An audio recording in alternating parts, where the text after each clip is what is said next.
Hello everyone, welcome to the next video. Today we are going to talk about risk and confirmation entries. நம்ம எப்போ confirmation என்ட்ரிக்கு wait பண்ணணும் and எப்போ risk entry use பண்ணணும் தான் பார்க்க போகிறோம். ஃபர்ஸ்ட் ஆஃப் ஆல் நம்ம எப்போவும் ப்ரைஸ் ஒரு அன்மிட்டிகேட்டட் ஜோன்லேருந்து வருதா இல்லையான்னு தான் செக் பண்ணணுமே. அண்ட் லாஸ்ட் வீடியோவில் சொன்ன மாதிரி நம்ம எப்போவுமே மார்க்கெட்டோட கண்ட்ரோலிங் சைடில் தான் ட்ரேட் பண்ணணும். ஃபார் எக்ஸாம்பிள் இப்போது ஒரு டிமாண்ட் ட்ரேடுக்காக நீங்கள் வெயிட் பண்ணுறீங்க, ஆனால் ப்ரைஸ் ஒரு அன்மிட்டிகேட்டட் சப்ளை ஜோன்லேருந்து வருதுன்னா ப்ரைஸ் சப்ளை ஜோனோட கண்ட்ரோலில் தான் இருக்கும். ஓகே, அந்த டிமாண்ட் ட்ரேடை நீங்கள் எக்ஸிக்யூட் பண்ணக்கூடாது கன்ஃபர்மேஷன் இல்லாமல். ஏன்னா நிறைய சான்ஸ் இருக்குது, மேபி அந்த ட்ரேடை விட்டு நீங்கள் வெளியே வரலாம். சரி, எப்போல்லாம் நம்ம ரிஸ்க் என்ட்ரி எடுக்கணும், அப்புறம் எப்போல்லாம் நம்ம கன்ஃபர்மேஷன் என்ட்ரிக்கு வெயிட் பண்ணணும்னு பார்க்கலாம்.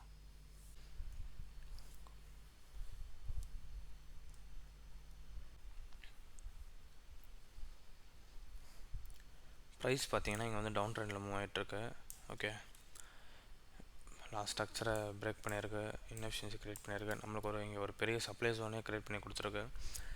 அண்டு அதோட லோ ரீச் ஆன உடனே பார்த்தீங்கன்னா ஆப்போசிட் சைட் ஜோனை பிரேக் பண்ணியிருக்கு.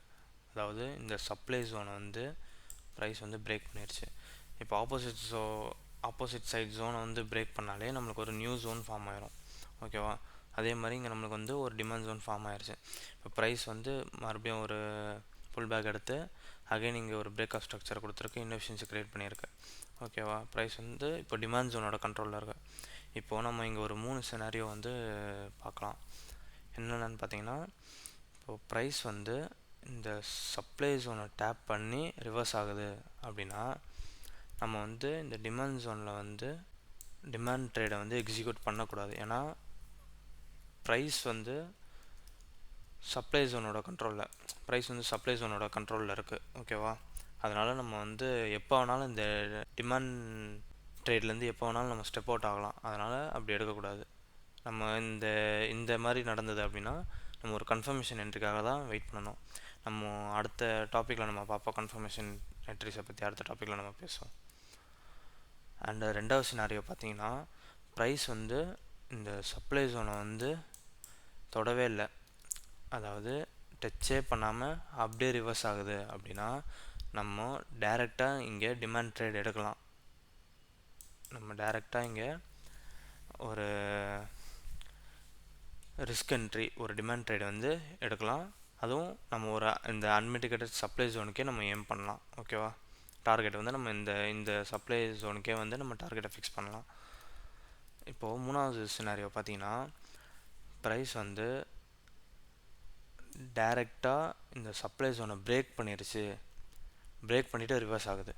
ஆனால் இங்கே ஒரு எந்த டிமாண்ட் ஜோனுமே கிடையாது. ஓகேவா, இந்த சினாரியோவில் ஓகே, இங்கே எந்த டிமாண்ட் ஜோனுமே கிடையாது. ப்ரைஸ் டிமாண்ட் ஜோன் எதுவுமே அங்கே டச் பண்ணவே இல்லை, ரீச் ஆகவே இல்லை.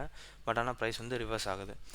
அப்போது இந்த சினாரியோவில் பார்த்தீங்கன்னா ப்ரைஸ் டிமாண்ட் ஜோனோட கண்ட்ரோலில் தான் இருக்குது இன்னுமே. ஓகேவா, சப்ளை ஜோன் கண்ட்ரோல் எடுக்கலை, டிமாண்ட் ஜோனோட கண்ட்ரோலில் தான் இருக்குது. ஸோ நம்ம அகைன் நம்ம இந்த டிமாண்ட் ஜோனில் நம்ம ஒரு ரிஸ்க் என்ட்ரி எடுக்கலாம், டிமாண்ட் ட்ரேட் நம்ம எடுக்கலாம். அதுவும் டார்கெட் பார்த்தீங்கன்னா டைரெக்டாக நம்ம அன்மிட்டிகேட்டட் சப்ளை ஜோன் எங்கே இருக்கோ அதுக்கு டார்கெட் ஃபிக்ஸ் பண்ணலாம் நம்ம மறுபடியும். Okay, let's see in the next video.